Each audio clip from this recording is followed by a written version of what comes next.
এক ছিল টুনটুনি, ছোট্ট, চালাক আর ভয়ঙ্কর দুষ্টু।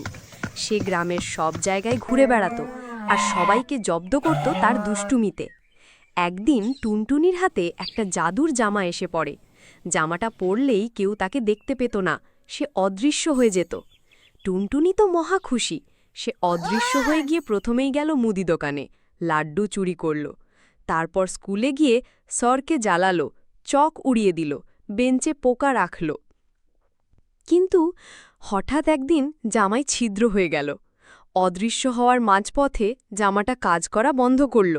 অর্ধেক গায়েব আর অর্ধেক দৃশ্যমান অবস্থায় সে ধরা পড়ল স্কুলের মাঠে একটা ভাসমান লাড্ডু মুখে নিয়ে।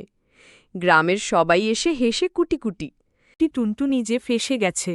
স্যার টুনটুনিকে কান ধরে বললেন, এবার তো ধরা পড়লি। টুনটুনি বলল, আর কখনো দুষ্টুমি করব না।